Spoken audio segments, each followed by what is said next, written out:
Welcome back to One Piece Explained. The second season of the One Piece live action series is gearing up for production, but in the meantime, I wanted to go through some of my thoughts on what I would like to and expect to see in season 2. And in this video, I'll be touching on all the various Marines that could occupy the Marine subplot in this second season. Now, if you're brand new to the channel and haven't seen any of my other live action videos, such as my in-depth breakdowns of every episode of season 1, I highly recommend them. There'll be a link on screen and in the description. Across season 1, if the Straw Hats and their adventures were the A-plot, then the Marines chasing after them sort of occupied the B-plot. They were a group of characters whose story arc complemented the main narrative by providing a source of conflict or tension. And while many were hesitant to see the formal introduction of Garp so soon, I think the decision to create this antagonistic force in parallel to the Straw Hats worked really well. Contrasting Kobe's journey to become a great Marine with Luffy's journey to become a great pirate is a plot development that becomes more of a known factor later in the source material, as it was somewhat pushed to the periphery with the cover stories early on. So adapting the Diary of Kobe Meppo as a secondary plot here was really clever, and Garp's fixation on chasing the Straw Hats can be seen as a loose adaptation of his attempts at preventing Luffy from becoming a pirate that we only ever saw after the fact in the source material. So having him be a bit more involved in Luffy's initial journey makes a lot of sense. Now, generally speaking, Garp, Kobe, and Helmeppo don't really show up in the Alabasta saga. It's implied that during this time, they are at Marine headquarters undergoing training, though they do have a brief cameo which I'll talk about in just a bit. That said, these characters were very well received by the fans of the live action series, and I imagine there will be some effort to try and work them into the second season. So where could they go? Naturally, I think we could see a continuation of the Kobe Meppo cover story. Season 1 basically adapted everything up until Garp took the two under his wing. Now, there are still a couple more entries in the cover story left, with Garp training the two at Marine headquarters, so cutting to these characters working out or practicing their skills periodically throughout the second season could work. But there needs to be some sort of story reason why we're seeing them again. Well, in season 1, Garp mentions that they've been chasing the shadows of a mysterious organization known as Baroque Works for a long time. Furthermore, we saw the Shellstown Marine Base accept a bounty for Mr. 7, a Baroque Works agent, and we saw Axane Morgan even kept a Baroque Works calling card within his safe. With all of this, it's heavily suggested that the Marines are aware of Baroque Works' existence in the live action, which is a bit of a departure from the source material where it was Smoker who started uncovering their organization during the Little Garden arc in the first place. Now, back in my episode 1 breakdown, I suggested that it's possible that Smoker has already started on this, and that's why the Marines are aware of Baroque Works in season 2. But I feel like that may distract from the Marines who should be the focus of the season, Smoker and Tashigi. Alternatively, we could see Smoker contact Garp across the season, reporting back with whatever leads he finds, as Garp could be positioned as Smoker's superior officer in the live action. Now, in the source material, these two characters don't really have much of a relationship at all, but this could be a sensible liberty taken for this series. This could even work to have Garp be the one from Marine HQ to deliver the news that they're covering up the events of Alabasta, and that Smoker and Tashigi will be the ones getting the credit for ousting Baroque Works. Now, Garp, Kobe, and Helmeppo actually do show up briefly during the Django's Dance Paradise cover story toward the very end as they pass by Hina's crew of Marines. Now, if Garp, Kobe, and Helmeppo are spending time at Marine headquarters training during season 2, then I can easily see the scene being adapted, but I'll talk more about this in just a bit when discussing Hina, Django, and Full Body's presence in this season. All in all, I think it would work really well to relegate Garp, Kobe, and Helmeppo to supporting roles as recurring characters across this season, while Smoker and Tashigi take the lead on the Marines B-plot. We can check in with them every now and then while they're training or communicating with Smoker and Tashigi. Now, there are also two scenes that I think would be fun to adapt with these characters, but they have spoilers for the Egghead arc, so if you're not caught up to the manga, then I urge you to skip ahead to the next section of the video where I'll be talking about Smoker and Tashigi. During the Egghead arc, specifically Garp and Sword's raid on Fololed, we get a few flashbacks to Kobe and Helmeppo training under Garp at Marine HQ. One of these scenes take place in a classroom setting, where Garp imparts the lesson of sacrificing the older generation for the sake of the new one.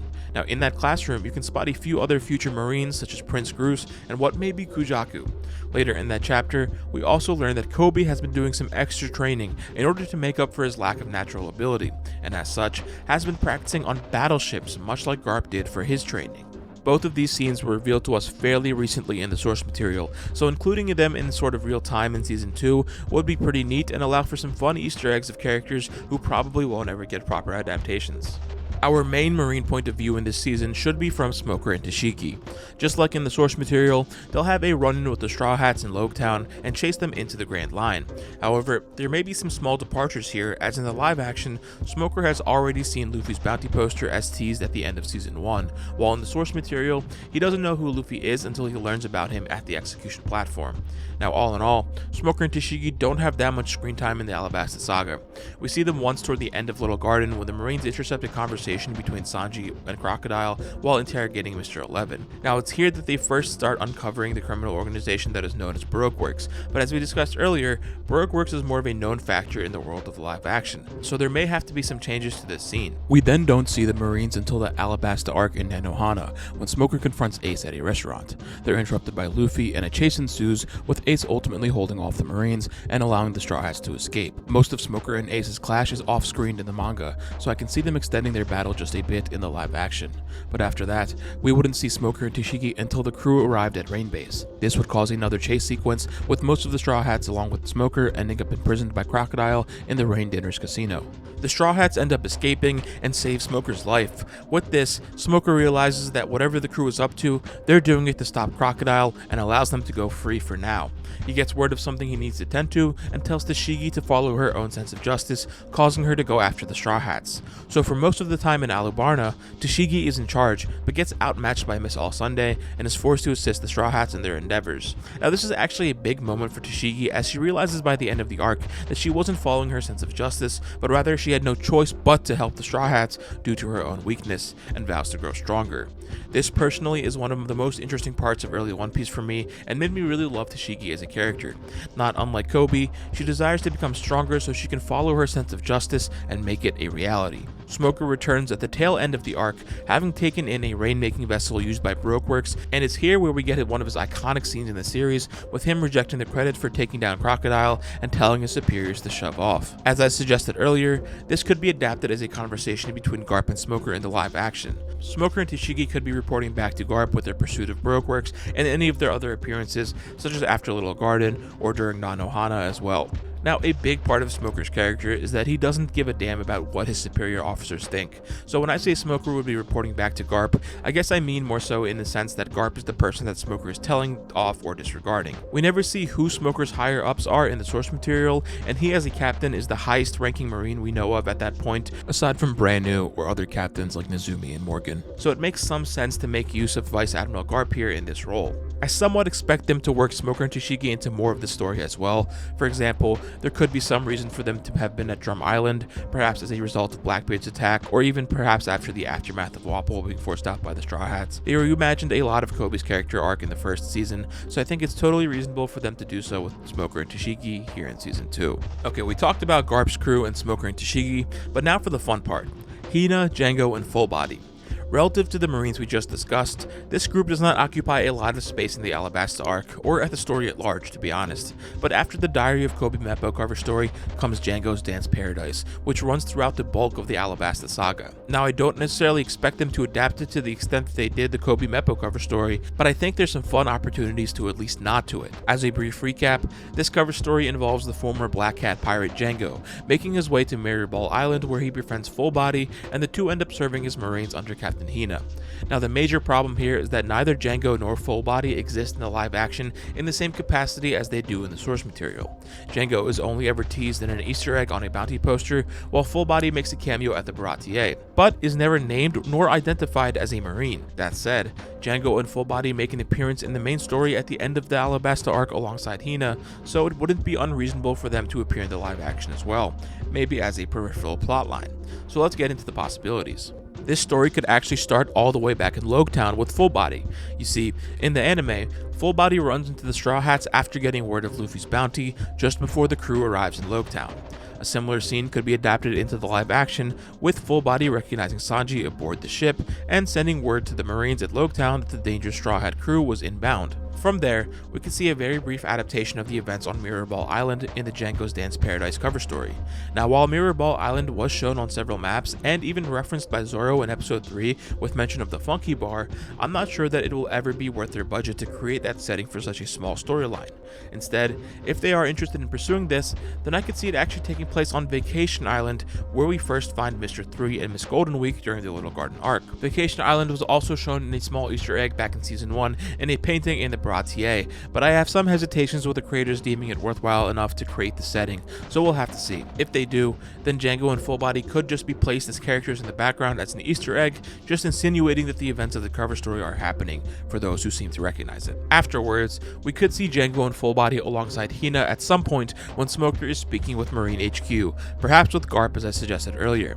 This would allow for an adaptation of the cameo of Garp, Kobe, and Helmeppo in the Django cover story, and it's here that Smoker could be seen first talking to Hina in the first place, alluding to her appearance toward the end of the season. Now, Hina is said to be a longtime friend of Smoker's, having trained alongside him in their younger days as Marines, and as such, she is who he calls to assist with the investigation and arrest of Brokeworks. While Smoker and Tashigi allow the Straw Hats to escape them, Hina has no intention of doing so and actively pursues them upon their departure, only to be tricked by Bon Clay, who sacrifices himself in order for his friends to get away. She also has the power of the Bind fruit, also referred to as the Cage fruit, which allows her to detain her enemies, though given the amount of resources they'll need to adapt the rest of the Alabasta saga, we may not get this in the live action. Now, I actually don't have too much hope for most of Hina's crew to be adapted in any real form. All things considered, they play a very small part in the story, and the live action has been known to conflate and condense a lot of the source material to fit into a single season. But I do think there's a lot of fun opportunities to at least nod to this group of Marines, even if only as an Easter egg.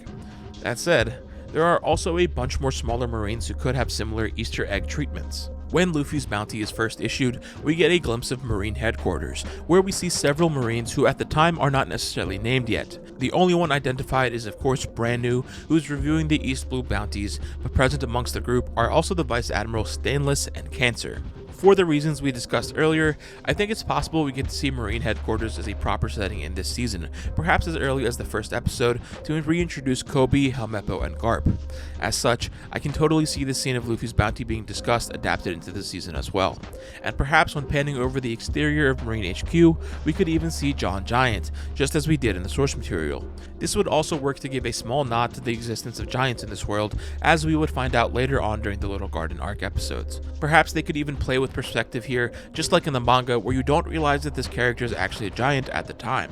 There's also Chief Petty Officer Mashikaku, who first appears alongside Smoker in the Loketown arc as one of his subordinates. He's the one who informs Smoker about the situation between Buggy and Luffy. Since then, he actually appears almost every time Smoker and Tashigi appear in the Alabasta saga, though you would just think he's a random Marine if you were not paying close enough attention. I actually wouldn't be too surprised if they adapt him as Smoker and Tashigi's subordinate due to his recurring status throughout the saga. After all, in season 1, they went to the length of adapting Ukari, the Marine from Shellstown who accidentally lets Morgan's statue get damaged. There are also some anime-only characters that could be included, such as Daddy Masterson, who is a former Marine who came up alongside Smoker back in the day, but is a bounty hunter in the present day. In the anime, he has a duel with Usopp, which amounts to Usopp getting the goggles I had discussed in my previous Season 2 videos. This character's inclusion could be used as a means to give Usopp something to do during the Loketown arc, and perhaps even hints toward Hina's presence in the season later, as she also rose through the ranks alongside Smoker. Then we have Eric, who was the antagonist in the filler Warship Island arc. He had the Sickle fruit, which allowed him to create slashes of wind with his nails, a devil fruit ability that would easily get overshadowed by the average swordsman later on in the series. Now, Warship Island took place right after the Loketown in the anime, so I don't really expect this to be adapted in any real way, though there is some chance that we'll get a nod to his existence via Easter egg, or perhaps we'll just see his design amongst the group of Marines in Loketown. Now, with that said, I'm excited to see how they'll adapt all of these various Marines in Season 2. Relative to the source material, Season 1 gave us a much more in-depth look at the Marines' perspective, so I'm sure we'll see that part of the world continue to get fleshed out.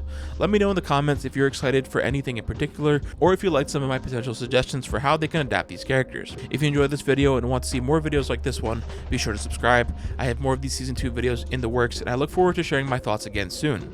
Thank you so much for watching, stay safe, and I hope to see you in the next one.